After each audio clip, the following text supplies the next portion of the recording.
Buenos días, bienvenidos al curso básico de metodología de la investigación, nivel principiantes. Tenemos el gusto de saludarles de parte del grupo de investigación, educación y atención médica en su división endocrinología diabetes que ha organizado este curso. Vamos a iniciar con estas breves frases en donde vamos a describir el alcance que tenemos para este módulo.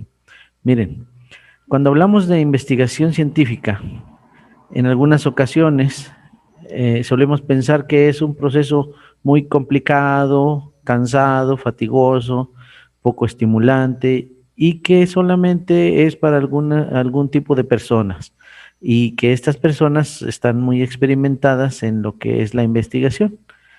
Pero, bueno, no es así. Ya cuando terminen ustedes este pequeño curso introductorio a este conocimiento básico de la metodología, se darán cuenta de que esta actividad se puede desarrollar a diferentes niveles. Claro, hay niveles de investigación complejos y básicos. Entonces, cuando ustedes terminen su curso de metodología de la investigación, que es este curso básico introductorio para principiantes, podrán desarrollar proyectos sencillos de nivel, digamos, licenciatura, de una tesis de especialidad, sin mucha complicación, claro, con ayuda de sus asesores, pero tendrán oportunidad. Si son investigadores clínicos, si son ya médicos graduados y están desarrollando investigación, también les servirá para poder desarrollar sus análisis estadísticos o bien sus reportes de artículos científicos. Muy bien. El día de hoy, el personal de salud debe de estar familiarizado con la investigación porque es el punto de lectura que nos lleva a efectuar proyectos o para actualizarnos en el quehacer diario que estamos desarrollando. Bien, en el campo de las ciencias de la salud, los conocimientos que tenemos ahorita de cualquier enfermedad, hablemos de pandemias o hablemos de enfermedades crónicas, en el diagnóstico, el tratamiento, la prevención, la rehabilitación de todos nuestros pacientes, todos estos conocimientos emanan de trabajos de investigación, pero estos trabajos de investigación debieron estar hechos en un riguroso orden, es decir, con una metodología, ¿verdad? Y consistentemente. Esto es a lo que se refiere la metodología de la investigación, pero como fruto da estos resultados, este conocimiento que finalmente tenemos para todos nuestros quehaceres. Entonces, ¿qué es la investigación? Bueno, pues la investigación es un proceso sistemático en el que se usan métodos disciplinados, ordenados, ¿verdad? Metódicos, ¿verdad? Que contestan preguntas o resuelven problemas. Esto es, si es un problema teórico, es una pregunta que va a generar conocimiento, ¿verdad? O va a resolver directamente problemas, va a proponer alguna solución a algún problema o simplemente va a aumentar el conocimiento que tenemos acerca de un determinado padecimiento o problemática de la salud. Entonces, al generar conocimiento y aumentar el entendimiento, podemos resolver a su vez problemas o directamente con las propuestas de tratamientos o de diagnósticos. Muy bien, entonces, para poder empezar a ser sistemáticos, pues lo primero que tenemos que hacer es desarrollar un protocolo de investigación. El protocolo de investigación es la propuesta, que no es otra cosa más que el documento en el que el investigador especifica lo que va a estudiar y comunica entonces cuál es el problema que va a estudiar, su importancia, los procedimientos para resolverlo, que es precisamente el método que va a utilizar, y muy importante es el costo que va a tener, ¿verdad? Porque de estas cosas, de esta situación, va a depender la factibilidad. Y si hay una buena idea, pero el costo es tan elevado, pues a lo mejor no es factible desarrollarlo. Así que quedaría pendiente para una futura investigación donde haya recursos. Así pues, entonces el protocolo tiene varias acepciones que tendrían que definirse y tendría que ser, bueno, la propuesta como investigación, como documento, ¿verdad? Y la importancia de plasmar el procedimiento y el costo para ver la factibilidad. Bien,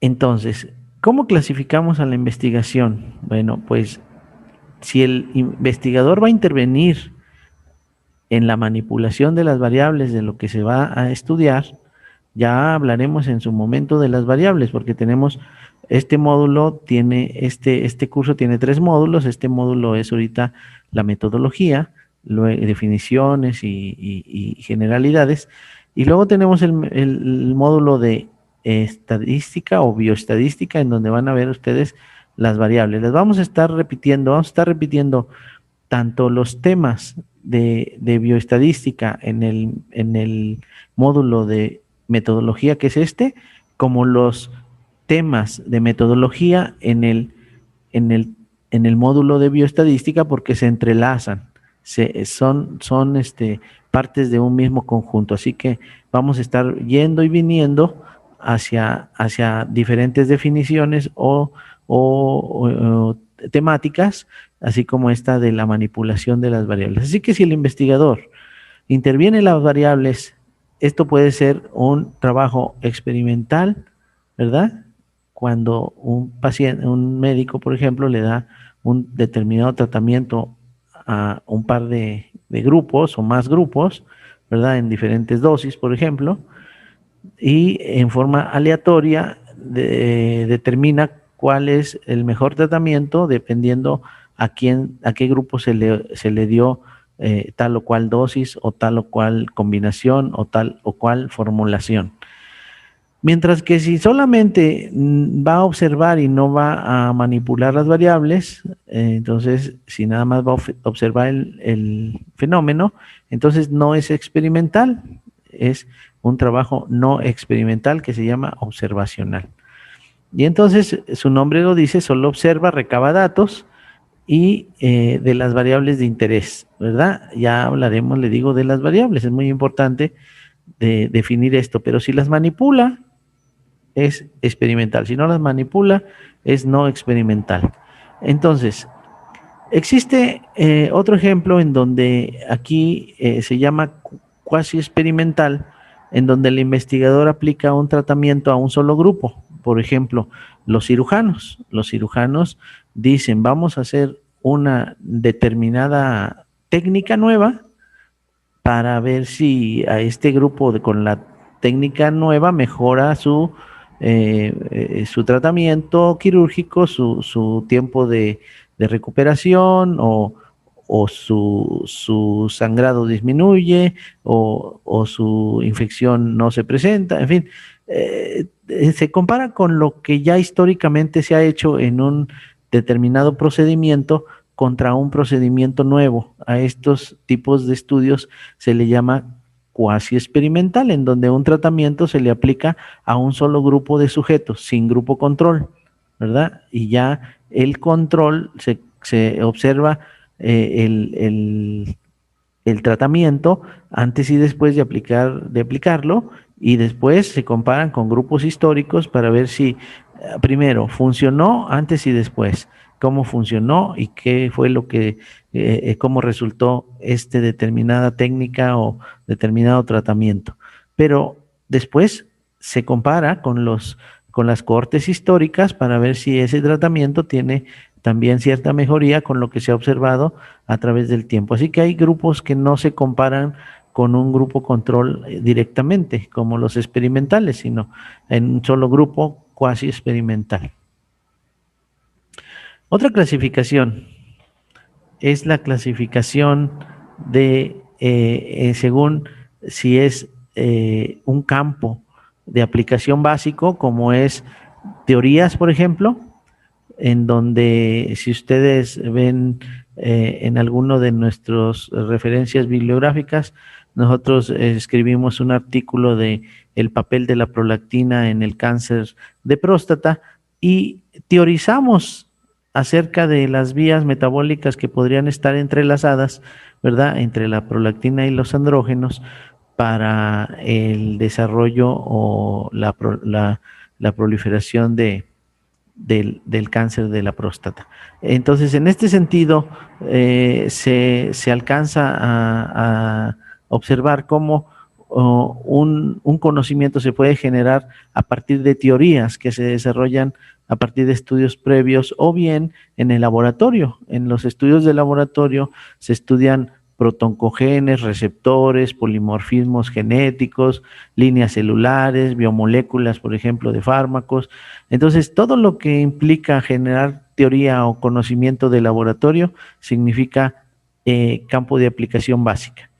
Generalmente los médicos los hacen investigación clínica, que es la que sigue, y la investigación básica generalmente la hacen los biólogos, de biología molecular, fisiólogos, ¿verdad?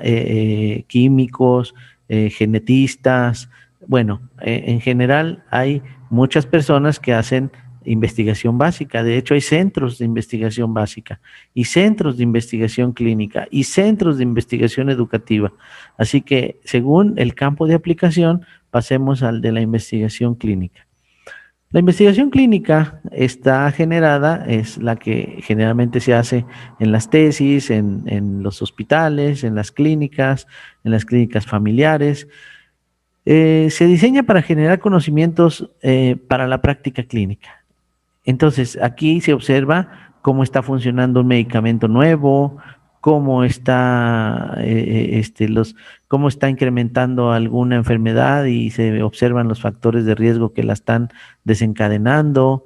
Si está aumentando la prevalencia de una enfermedad en niños, en adultos, en ancianos, y dice, bueno, pues yo noto que cada vez hay más diabetes en niños o en jóvenes, así que tengo que hacer un estudio para ver la prevalencia comparada con otras poblaciones, y así es como se van haciendo los estudios clínicos.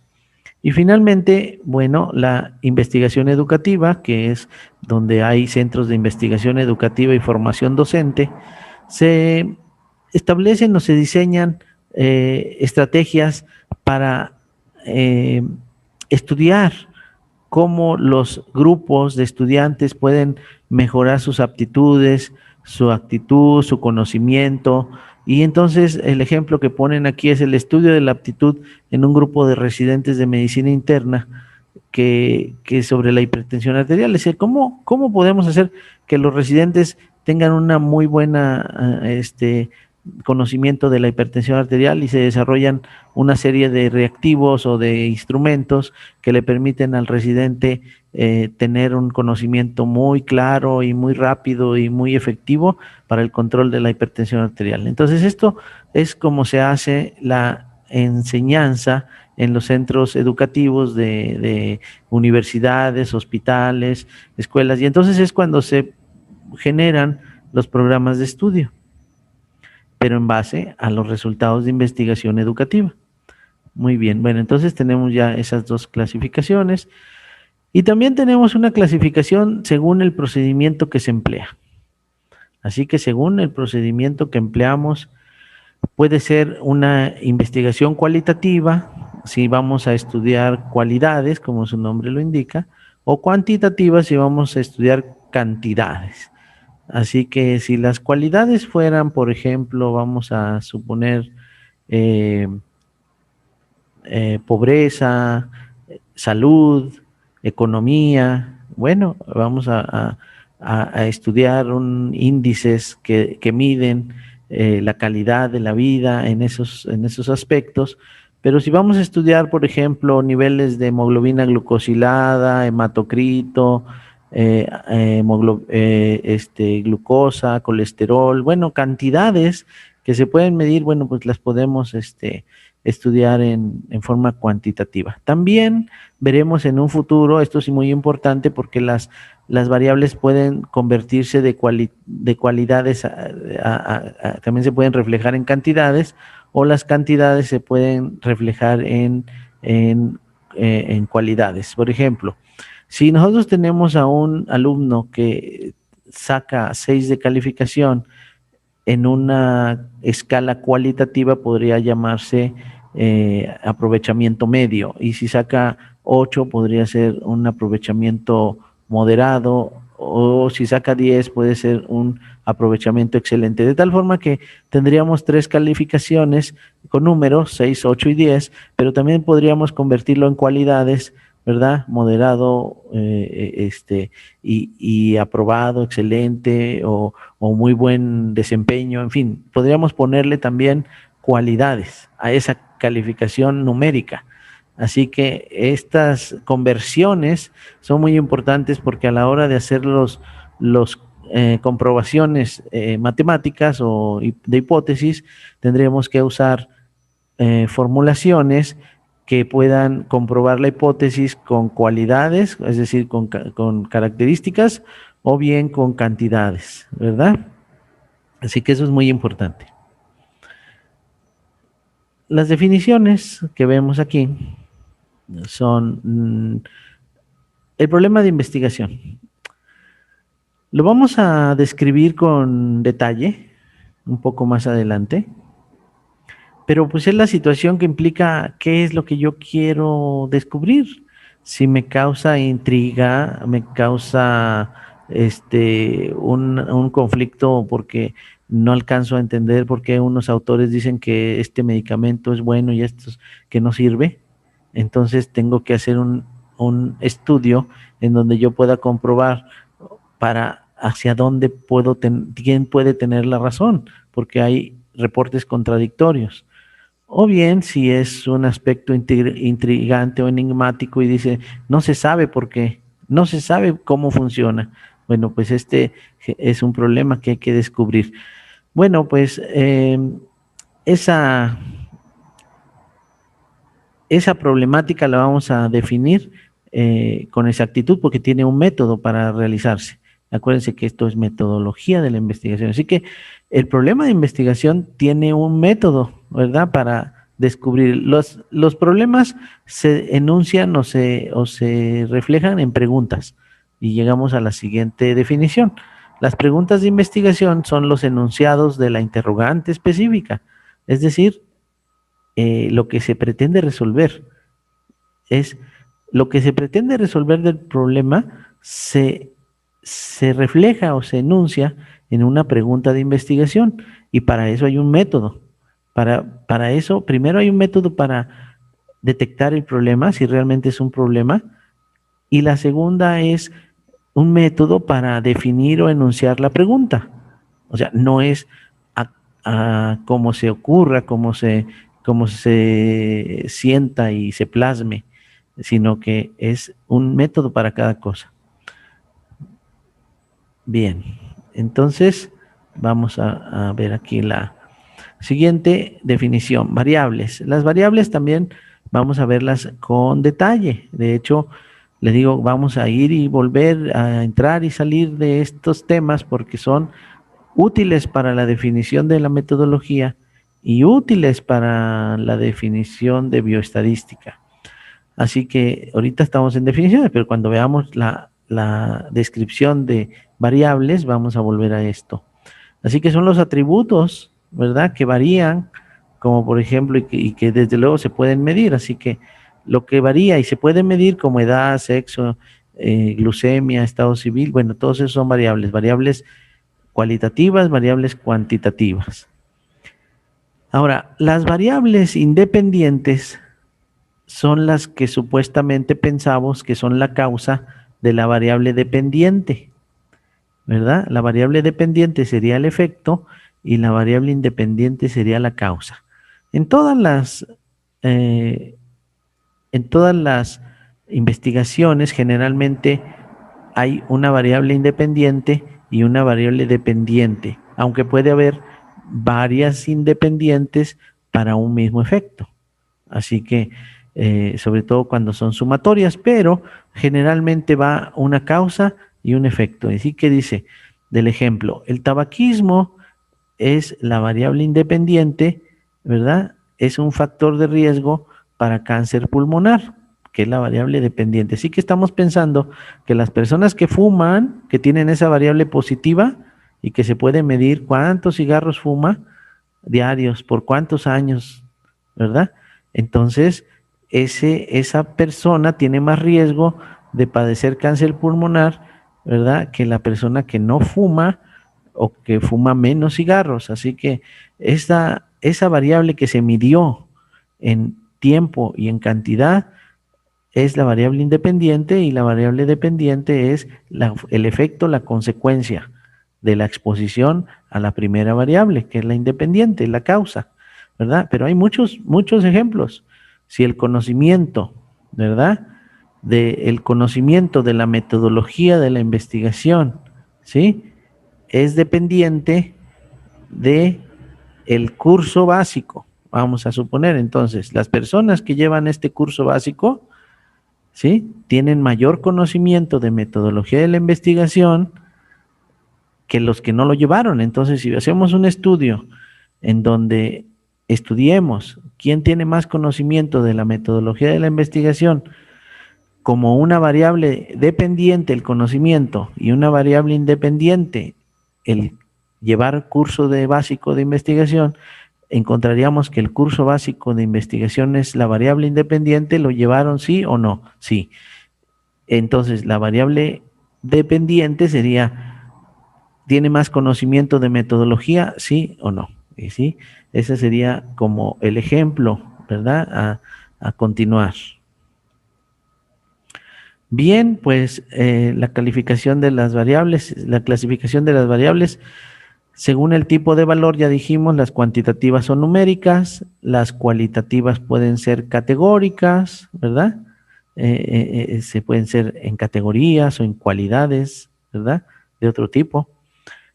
Lo vamos a ver con detalle. Las hipótesis. Miren, la hipótesis es una confusión muy común, en donde el enunciado de las relaciones de las variables es la hipótesis. Entonces, ¿pero qué es la hipótesis? La hipótesis es la idea o la suposición, ¿verdad? De lo que nosotros pensamos encontrar.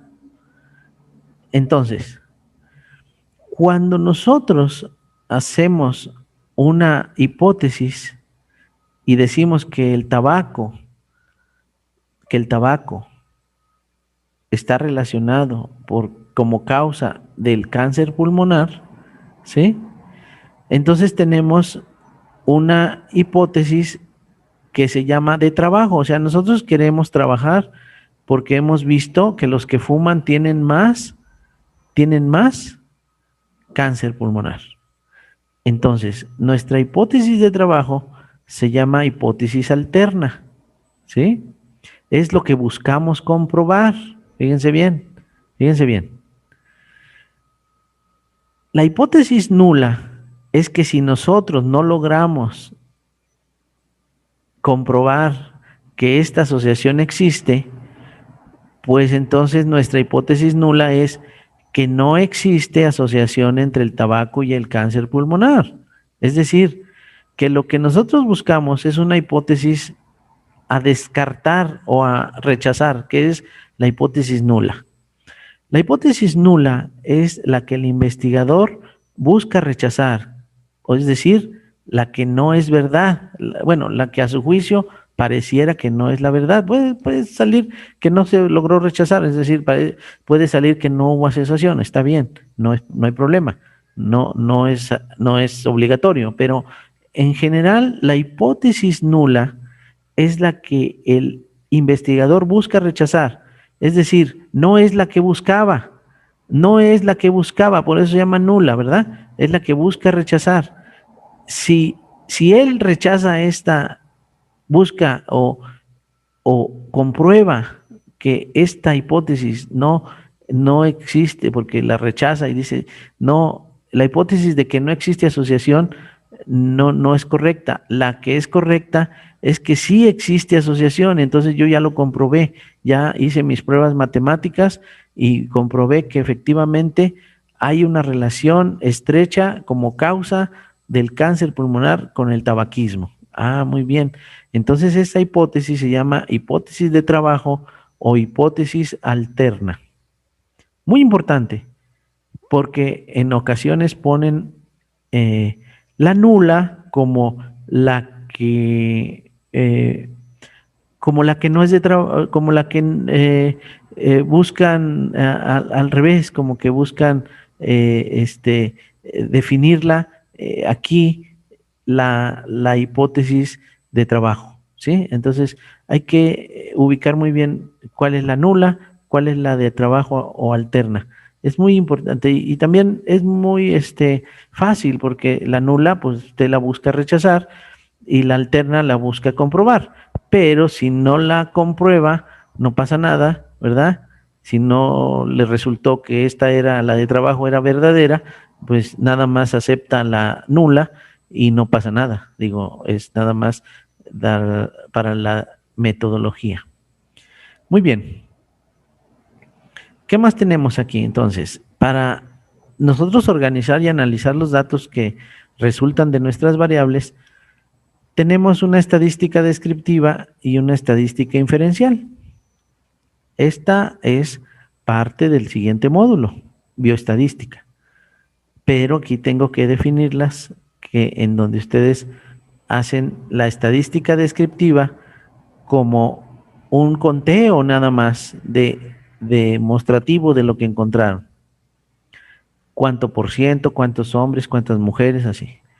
Pero en la estadística inferencial ya empiezan a cruzar variables y dicen las mujeres entre 20 y 40 años tienen más esta variable aumentada que las de mayores de 60 y ya pueden inferir a qué puede deberse. Bien, ¿cómo nace un proyecto de investigación? Primero, ubiquen un problema de estudio. Vamos a ver cómo se definen los problemas, porque un problema de estudio no surge de la espontaneidad, aunque a veces la genialidad es sí, o sea, hay gente que va a tener una idea entre 1.000 millones de personas y va a decir, se me ocurre esta idea. Bueno, sí existe, pero en general los proyectos de investigación tratan de ubicar problemas reales de la clínica, que son los que generalmente se presentan en la práctica del personal de la salud, porque este curso pues es un curso para personal de la salud, pero la metodología sirve para cualquier disciplina. Bien, entonces el paso número 2, de acuerdo al problema, se hace la pregunta de investigación que tiene una formulación específica. El paso número 3 es encontrar información preexistente sobre esta problemática para ver si ya no se ha hecho, porque muchas de las veces ya está bastante estudiado lo que se pretende estudiar. El paso 4 es que la pregunta, si ya fue muy contestada, no hay que aferrarse a seguir tratando de estudiar eso. Borren el cassette y cambien la idea. O digan, bueno, está bien, pero yo voy a estudiar esto que ya está muy estudiado, pero con un enfoque nuevo. Vamos a estudiarlo ahora en tiempos de pandemia. Bueno, ya se estudió, ya se ha estudiado en 10 o 20 años antes, pero nunca había habido pandemia. ¿Cómo lo voy a enfocar ahora dentro de una pandemia este problema? Ok, está bien. Entonces el enfoque hay que cambiarlo si es que ya está suficientemente estudiado o bien cambiar de idea, no pasa nada tampoco. Volver a buscar información es volver a empezar otra vez, pero es mejor volver a empezar que seguir haciendo una investigación de refrito. El paso número 5 es volver a formular una pregunta de investigación que no ha sido respondida o bien consideramos que puede mejorar esa investigación. Entonces, muy claramente aquí, paso 4 y paso 5. No hay que dejar de investigar aunque ya esté suficientemente estudiado, siempre y cuando tenga un enfoque nuevo o consideremos nuevas perspectivas. Pero si ya está suficientemente estudiado a nuestro nivel que podemos nosotros estudiar, entonces no hagamos ya más ese estudio, sino uno nuevo que se nos ocurra. El paso 6. Redactar la pregunta de investigación que queremos responder. Ahora sí. ¿cuál es la prevalencia de hipertensión en la población de San Luis Potosí en 2015? Ya esto es lo que se va a contestar. Luego bueno, las preguntas ya les dije, vamos a verlas con detalle para que podamos ver cuáles son las partes que debe de tener. La hipótesis. Esta otra, formular hipótesis de acuerdo a la pregunta. En este caso es otro ejemplo de otro estudio diferente. Entonces, la sustancia microdacin es superior en eficacia y seguridad a isodina en el tratamiento de las úlceras. Bueno, pues lo vamos a comprobar. Vamos a comprobar que así es, ¿verdad? Y entonces ya nuestra hipótesis nula es que el microdacin no es superior, ¿verdad? No es superior en eficacia y seguridad al isodine. Y nuestra hipótesis de trabajo es que el microdacin es superior en eficacia y seguridad. Si lo comprobamos, bien. Si no, si aceptamos la hipótesis nula, bueno, pues ya no la pudimos rechazar, bueno, pues ya comprobamos que no es superior y ya. Entonces, pero lo que se trata es darle el sentido a la hipótesis que queremos comprobar, y la que queremos comprobar es la que se plasma ahí. Y la nula, pues es la que vamos a rechazar, pero si no la podemos rechazar porque resulta que no es mayor en eficacia y seguridad, pues eso es lo que vamos a reportar.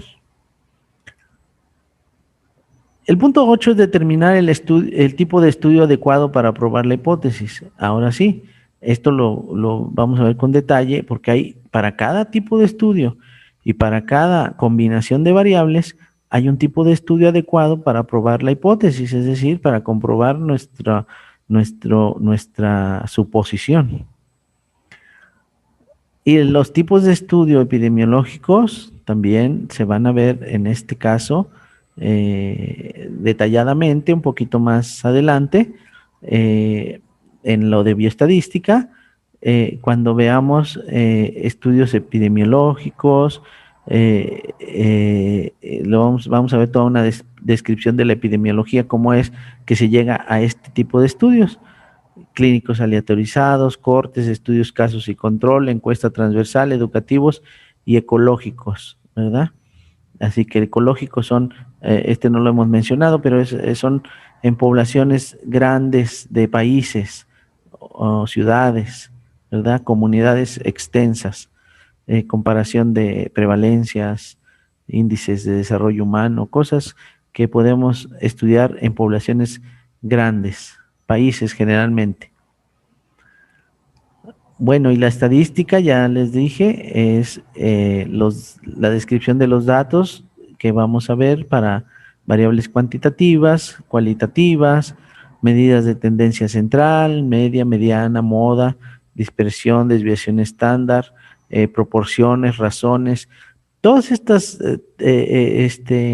definiciones tienen un sentido siempre y cuando son para comprobar hipótesis de acuerdo al tipo de variable. Así que si son variables cuantitativas, como aquí se menciona, ¿sí? Bueno, pues utilizaremos medidas de tendencia central, de dispersión. Y si son variables cualitativas, usaremos proporciones o razones. Bueno, también es importante que ustedes vean que la estadística va a servir para disminuir las probabilidades de error. Entonces, cuando veamos que las variables, ¿verdad?, tienen que tener un determinado número entre ellas para compararse si son diferentes o si no lo son, podemos tener errores tipo 1 y errores tipo 2, pero esto lo vamos a ver en estadística y los que tengan alguna duda lo vamos a ver en la sesión de previa al examen de repaso, de revisión. Bueno, de cualquier forma, estos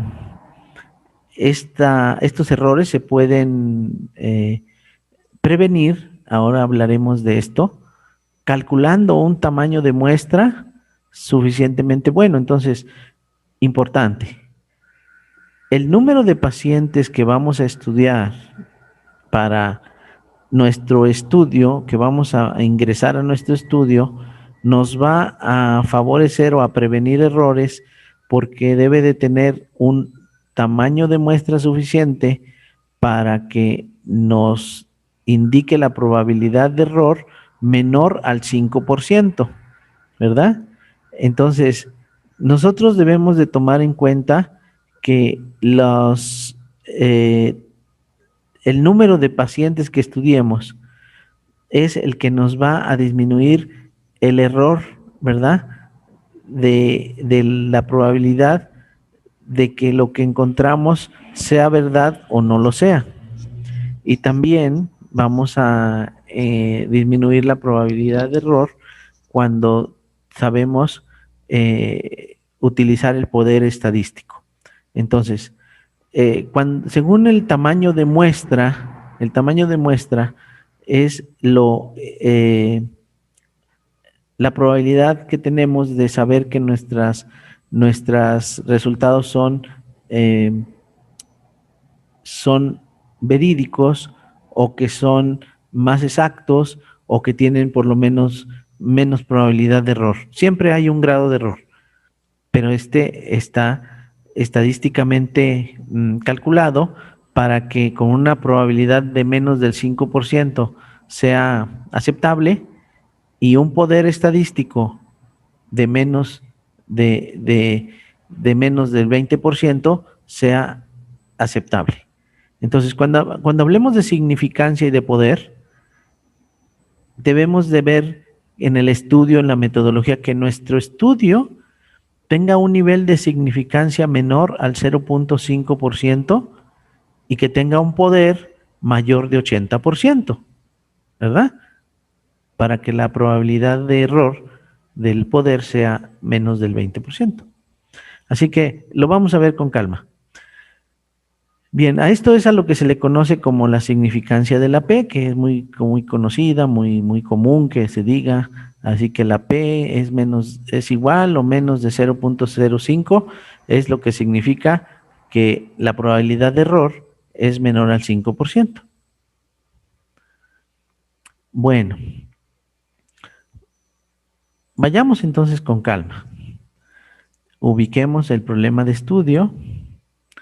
¿Cómo lo vamos a ubicar? Ahora sí, ¿es relevante? ¿No se ha hecho múltiples veces? ¿Es factible? ¿No es costoso? ¿Es fácil?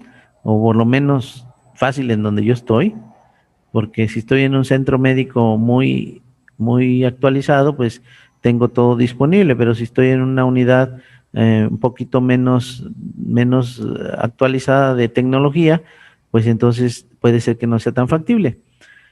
También puedo tener convenios, así que puedo hacerlo aunque no tenga el equipo, o puedo unirme con otros que sí lo tienen y hacerlo factible. La aceptabilidad política es que no se metan en asuntos que es muy común que he visto trabajos de tesis que tratan de comprobar que lo que se está haciendo mal. Y entonces la hipótesis es comprobar que, que, que, el, que el deterioro de la calidad de la atención es debido a la negligencia del personal. Y eso es muy difícil de comprobar, pero al mismo tiempo son hipótesis que se establecen como de poca aceptabilidad política, porque no se trata de demostrar lo que está mal, sino que se trata de estudiar temas de investigación que permitan mejorar lo que está mal. No sé, a ver si vuelvo a explicar. Entonces, la aceptabilidad política no se debe a la política social, sino a la aceptabilidad del estudio, que nosotros no vamos a hacer un estudio que nos va a llevar días y meses y costos para estudiar, para comprobar que las cosas están mal, sino vamos a estudiar temas de investigación para mejorar esas cosas que están mal. Entonces, si nosotros queremos en nuestra hipótesis, comprobar que esto se está realizando en forma negativa, no es de buena aceptabilidad política, sino más bien el criterio sería estudiar positivamente qué es lo que podemos hacer para resolver un problema que efectivamente está mal, pero que se puede resolver con un trabajo de investigación. A eso se refiere la aceptabilidad política. También que sea aplicable es lo más conveniente, que sea aplicable, que se necesite averiguar, como en las pandemias, información rápida, y desde luego que no vaya en contra de los principios éticos, que es otra de las partes que vamos a ver aquí en la metodología de la investigación, y que no vaya en contra de la ética.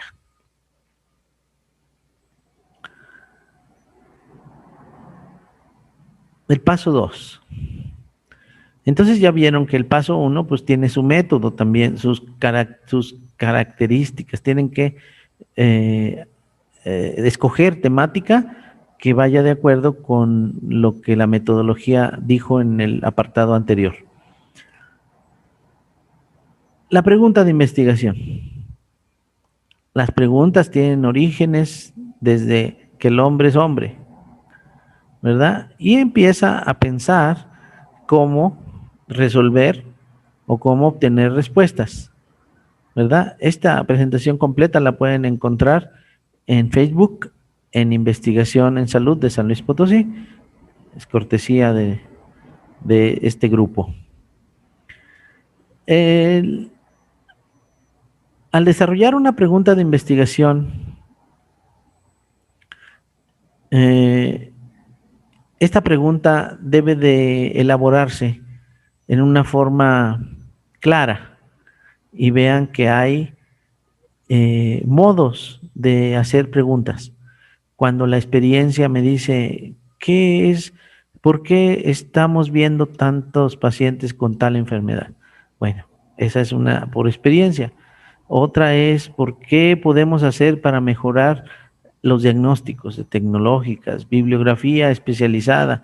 He visto un artículo que me ha llamado la atención, esto de no creo que esta medicina sea tan buena como dicen, vamos a ver si la podemos comprobar. Y lo que hemos estado observando, ¿verdad? De diferentes eventos. Bien. Entonces, vamos a ver que los enfoques para generar preguntas de investigación pueden centrarse en el tópico o pueden centrarse en el problema. Y para esto tendremos que escoger, ¿verdad? O escogemos el tópico o el problema para hacer la pregunta. Entonces, las preguntas no deben de ser confusas, ni abstractas, ni mal redactadas, porque si se fijan ustedes en este tipo de preguntas, miren, vean, los diabéticos presentan deterioro cognitivo y entonces, pues nada más hay sí o no, que no es una buena respuesta. No es una buena respuesta. Entonces, una buena pregunta sería, ¿qué porcentaje de diabéticos presentan deterioro cognitivo? Y entonces ya podemos decir que se está preguntando se está haciendo una pregunta bastante más específica, ¿verdad? No como la de sí o no, sino ya aquí estamos hablando de un porcentaje que presenta deterioro de las personas que tienen diabetes. Entonces, los problemas que generan preguntas son los problemas que vemos con frecuencia, los que tienen algún factor de riesgo para la enfermedad, los diagnósticos que nos permiten saber qué tan bueno es una prueba diagnóstica o qué tan bueno es un diagnóstico para diferenciar de otro, es decir, una prueba para diagnóstico diferencial, o bien el curso clínico de la historia natural de una enfermedad, También las manifestaciones clínicas nuevas de alguna enfermedad o asociada, la eficacia, la efectividad, la eficiencia. Hablaremos de esto bueno, este es otro curso, es un curso de curso básico de dirección administrativa para personal de la salud, pero ahí hablamos de la eficacia, efectividad, eficiencia de intervenciones terapéuticas, pero en economía de la salud, pero aquí en investigación podemos también medirlo, eficacia, de hecho se cruzan esas dos disciplinas, ¿verdad? La economía de la salud y la investigación. Aquí se pueden medir también tratamientos que sean eficaces, y aspectos financieros, como les decía, y aspectos de la calidad de vida, como estudios cualitativos. ¿Eh? Muy bien. En la investigación clínica también se pueden describir la intencionalidad. Describir, predecir o explicar, ¿verdad? Así que esto después, cuando veamos objetivos, vamos a ver cómo es que los objetivos se definen o tratan de describir, predecir o explicar los eventos que vamos a estudiar. Las preguntas tienen características que hay que cumplir. Las características que hay que cumplir son la factibilidad, que sea interesante, que sea novedosa, que sea ética y que sea relevante. En el acrónimo FINER.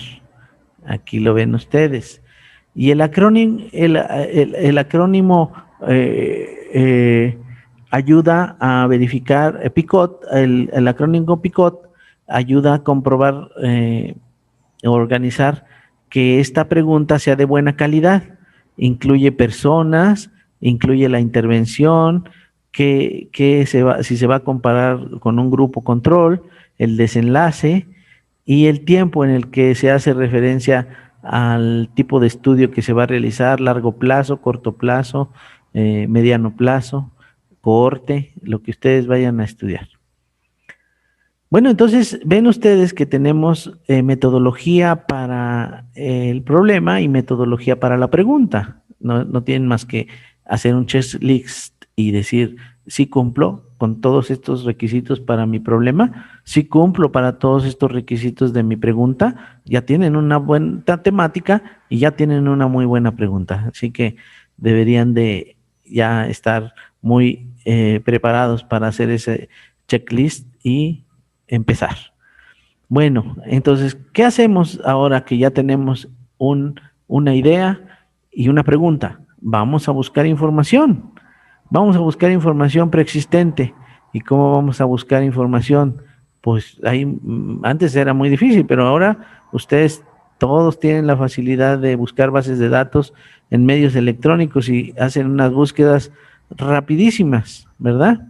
Hay recolección de datos, pero tienen que fijarse en que sean de buena calidad, que tenga ausencia de sesgos, que sean metodológicas, que sean de buenos análisis y que interpreten. Ya hay bases muy sofisticadas para hacer eso y también hay ayuda de las personas de búsquedas bibliográficas, de bibliotecas digitales o de universidades que hacen estas búsquedas, identificando bases de datos buenas y conocimientos para diseñar sus trabajos de investigación. Pero si lo tienen que hacer, bueno, tienen que buscar relacionar o buscar temas de acuerdo a sus palabras claves y tienen que hacerlo de acuerdo a la metodología de descriptores, ¿verdad? Y aquí ustedes van a escribir las palabras que se establecen como válidas para las búsquedas según su tema y van a buscar según los términos. Por ejemplo, este término mesh de la terminología aceptada para la literatura de acuerdo al tema que están buscando, y así encontrarán todo lo referente a lo que van a estudiar. También es importante que dentro de esas preguntas, de esas palabras, perdón, claves, utilicen los operadores booleanos para que busquen, si quieren relacionar el término neuropatía y diabetes, ¿verdad? O quieren relacionar nada más diabetes tipo 2 o diabetes tipo 1, poniendo la palabra en el primer ejemplo y, o en la segunda o. O si le pueden poner no, quiere decir que van a excluir que ustedes quieren saber de diabetes mellitus tipo 2 y diabetes mellitus tipo 1, pero no diabetes gestacional, para que también lo excluyan. Y entonces dicen ustedes, yo quiero saber diabetes tipo 1 y diabetes tipo 2, pero no quiero saber diabetes gestacional porque me va a hacer perder tiempo, porque voy a leer muchos artículos de este tema y este tema ahorita de momento no me interesa. Así que los buscadores los operadores booleanos de las palabras clave que ustedes van a buscar tienen que ir acompañadas del operador para que y o no, para que les descarte o les asocie alguna de las palabras claves que ustedes quieren buscar. Bueno, pues estas buscadores también tienen una opción de descartar si quieren nada más ensayos clínicos o metanálisis o revisiones o en español o en inglés o nada más en niños o en animales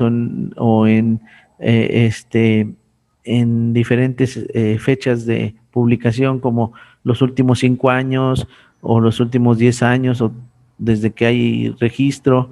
En fin, les da filtros para que ustedes busquen lo que necesitan. Y todo el ejemplo está aquí en todos estos buscadores, desde los más sencillos hasta los más complejos, revisiones sistemáticas, todo esto lo pueden ver y buscar en estas bases de datos, en las universidades o directamente ustedes por sus buscadores. Bueno, entonces ya buscaron información, ya fue muy estudiado, ya dijeron, no, esto que yo voy a estudiar ya, bueno, cambiemos de tema, ya dijimos, ya no nos vamos a aferrar, vamos a cambiar de tema. Pero sí, sí lo voy a estudiar. Es que se ha hecho, pero no en donde yo vivo. Ah, bueno, ok, entonces vamos a seguir y hacemos la pregunta de investigación. Y ya con la pregunta de investigación, pues ya hacemos nuestro proyecto. Y si se va a hacer, pues ya hacemos la hipótesis como la que habíamos dicho. Y ahora sí vamos a ver qué es una hipótesis, ¿verdad? Es la predicción o la suposición de la relación de las variables, que son uno o más factores que como consecuencia desencadenan el problema de estudio, o lo ocasionan o lo resuelven. Entonces, pero debemos de probarla. Entonces, debe de ser probada. ¿Para qué sirve formular una hipótesis? Para establecer las bases para la prueba de significancia estadística, es decir, las hipótesis según la variable y lo que queremos comprobar nos va a servir para escoger nuestro método bioestadístico para comprobación. Eso es lo que nosotros queremos comprobar, pero para poder comprobarlo necesitamos hacer una buena hipótesis. Entonces, dice en subrayado, no se necesitan hipótesis para estudios descriptivos. En general, esta controversia no la voy a dilucidar yo. En ocasiones los autores dicen, no se necesitan hipótesis para estudios descriptivos porque nada más usted va a enunciar lo que encontró. Pero en términos científicos, yo creo que un estudio descriptivo puede inclusive compararse con lo descrito en la literatura. Entonces, si yo voy a estudiar la prevalencia de San Luis, aquí dice, ¿cuál es la prevalencia de hipertensión arterial en la población de San Luis? ¿verdad? Esa es mi pregunta de investigación. Y yo en la hipótesis digo, no se necesita porque es un estudio descriptivo, pues tal vez, y va a haber universidades y profesores y asesores que estén de acuerdo con eso, pero va a haber profesores y asesores y universidades que digan, no, tú, aunque tengas tu hipótesis, un estudio descriptivo, pues tienes que compararlo con algo, entonces tienes que hipotetizar si lo que tú encuentres en la descripción de la prevalencia de hipertensión en San Luis Potosí es mayor o es menor que lo reportado en otros lugares por la literatura. Entonces, mi hipótesis se puede corroborar con otros datos que hayan sido publicados, de tal forma que sí puede tener una hipótesis, un estudio descriptivo. Como hay esta controversia entre quien dice que no y quien dice que sí, pues ustedes deben de actuar como se los pida su asesor, como se los pida su universidad, ¿verdad? O como su conciencia les dicte. Bien, entonces pasamos a la hipótesis que se basa en una buena pregunta de investigación. La hipótesis va a ser tan buena como la pregunta. Así que hacer una buena pregunta. Ya dijimos con qué características cuenta. Y entonces tenemos aquí una variable de predictora y una variable de desenlace que son en la hipótesis simple. La variable predictora es la variable independiente y la variable de desenlace es la variable dependiente, como ya lo habíamos dicho. El fumar es causa de cáncer pulmonar, ¿verdad? Bueno, pues así de sencillas son las hipótesis. ¿Por qué sirve la formulación de una hipótesis? Bueno, hay hipótesis complejas con más de una variable y también esto va a complicar el análisis estadístico y entonces se van a hacer análisis estadísticos de mayor complejidad. Y entonces una hipótesis un poquito más elaborada es la ingesta total promedio de café y el hábito de tomar café por la noche están relacionados con la incidencia de cáncer de páncreas. Y entonces tenemos aquí que hay dos variables, la ingesta y el horario, ¿verdad? Y así que podríamos decir que la cantidad de café es una variable y el hábito de tomarlo durante una determinada hora es otra variable para un desenlace único. Así que les decía, puede haber más variables independientes y una variable independiente. Pero eso es, para comprobarla, necesitamos hacer las pruebas correspondientes adecuadas. Por eso es el módulo que sigue de bioestadística. Los tipos de hipótesis. La hipótesis nula es donde no existe asociación entre las variables, ¿verdad? Que no hay diferencia.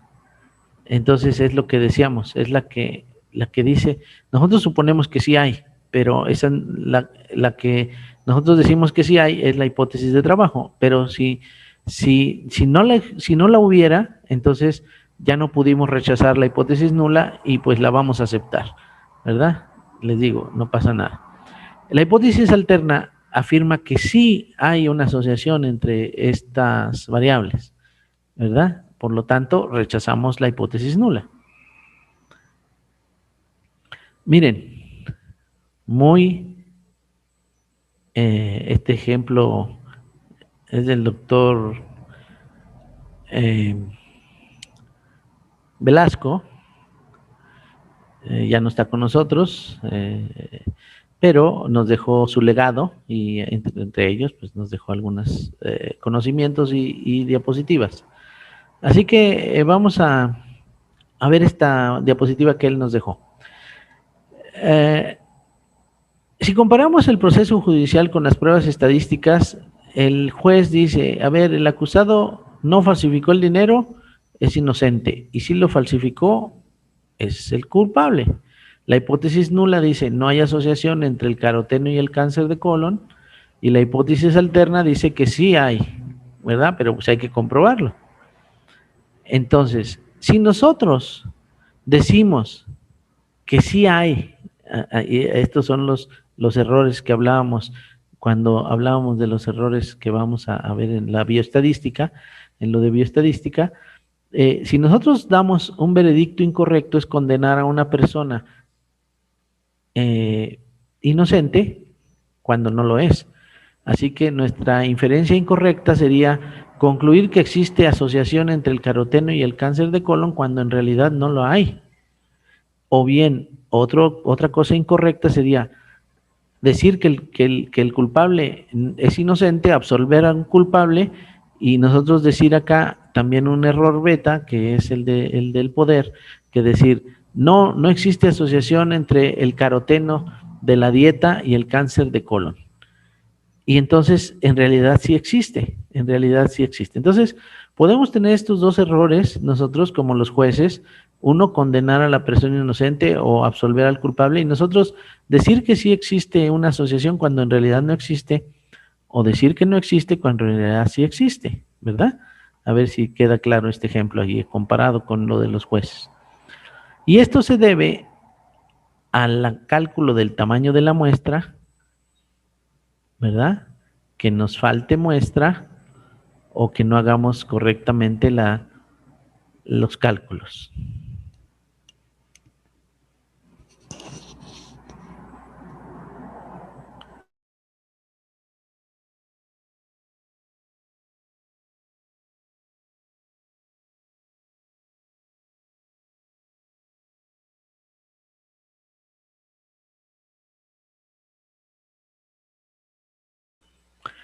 Bien, tuvieron tiempo de ver esta otra diapositiva en donde está ahora sí lo verdadero. Entonces, el veredicto correcto sería condenar a un falsificador, porque así es lo correcto, y absolver a una persona inocente, porque así es lo correcto. Entonces, la inferencia de la matemática que nos permite comprobar nuestra hipótesis es concluir que no hay asociación cuando en realidad no existe, y concluir que existe asociación cuando en realidad sí existe. Así de sencillo. Para eso son las hipótesis, para eso son las comprobaciones matemáticas. Bueno, ¿es falsificador? ¿El consumo de carotenos está asociado? Pues se trata de investigarlo, ¿verdad? Y de comprobarlo. Bien. Entonces, para eso entonces, ¿qué vamos a hacer? Vamos a tener objetivos. ¿Cuál fue nuestro objetivo? Lo que se desea lograr en el estudio.